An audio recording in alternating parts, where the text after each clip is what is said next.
Hi అండి, అందరూ ఎలా ఉన్నారు? ఈరోజు పెసరపప్పు చారు కాసుకుందామండి.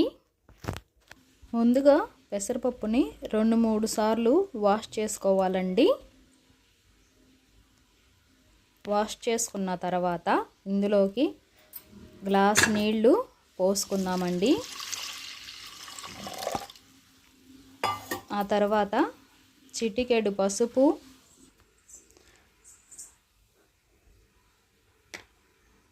1 టేబుల్ స్పూన్ ఆయిల్ వేసుకుందామండి. ఆయిల్ వేసుకుని ప్రెషర్ కుక్కర్కి మూత పెట్టుకుని 3 విజిల్స్ వస్తే సరిపోతుందండి. ఈలోపు చింతపండు నిమ్మకాయ సైజ్ అంతా నానబెట్టుకుందామండి. ఆ తర్వాత ఈ చారులోకి ఈ వెజిటేబుల్స్ అన్నీ కట్ చేసుకుందాము. ఇంట్లో ఉన్న ఏ వెజిటేబుల్స్ అయినా పర్వాలేదండి.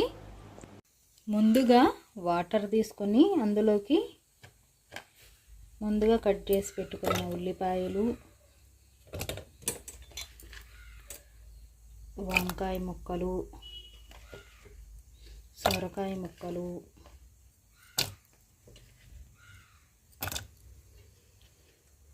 టమాటాలు,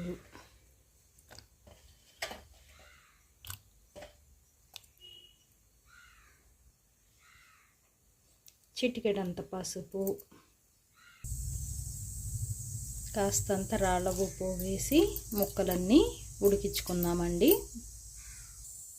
మూత పెట్టుకొని ముక్కలన్నీ ఉడికించుకుందాం. పెసరపప్పు చూసారా ఎంత బాగా ఉడికిందో. దీన్ని ఇప్పుడు మనం పప్పు గుత్తితో మెదుపుకుందాం. పెసరపప్పు అంతా ఇలా నలిగిపోయిన తర్వాత ముందుగా చింతపండు గుజ్జు నానబెట్టుకున్నాం కదండి, అది ఇందులో పోసేసుకుందాము.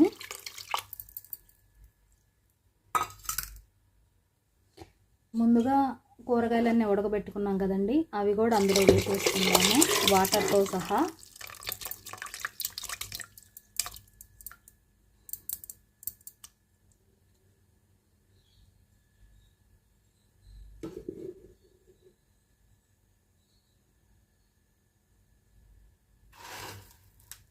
అందులోకి కాస్తంత ఉప్పు వేసుకుందామండి. ముక్కలు ఉడకబెట్టేటప్పుడు వేసుకున్నాం కాబట్టి కొంచెం ఉప్పు, 2 టేబుల్ స్పూన్ల కారం,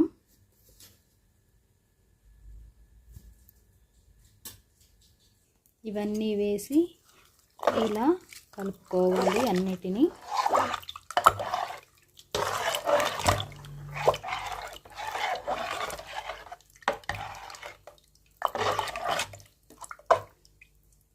కలుపుకొని సన్నని మంట మీద గ్యాస్ మీద పెసరపప్పు చారు అనేది కాసుకుందామండి. ఇందులోకి పచ్చిమిరపకాయలు 2 కట్ చేసి చీలికలుగా చేసి వేసుకుందాము. పెసరపప్పు చారు రెడీ అయిపోయినాయండి. ఇప్పుడు పప్పు చారుకి తాలింపు రెడీ చేసుకుందాము.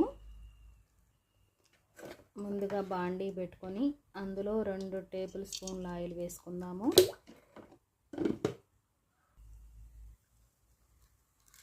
ఆవాలు, మినప్పప్పు, కాస్తంత జీలకర్ర,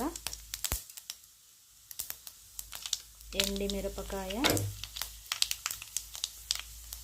దంచి పెట్టుకున్న చిన్నులపాయ రెబ్బలు, అందులోనే 2 రెమ్మల కరివేపాకు,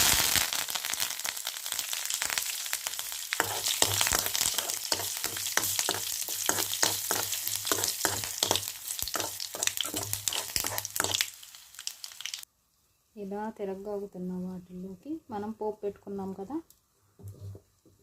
ఆ పోపుని తీసుకొచ్చి ఇందులో వేసుకుందాం.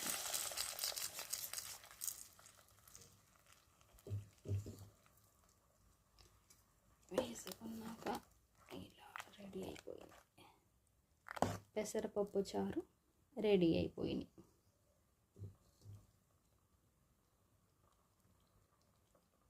మీరు కూడా ఇలా పెసరపప్పు చారు కాసుకోండి, చాలా టేస్టీగా ఉంటాయి. నా వీడియో నచ్చితే లైక్ చేయండి, సబ్స్క్రైబ్ చేసుకోండి.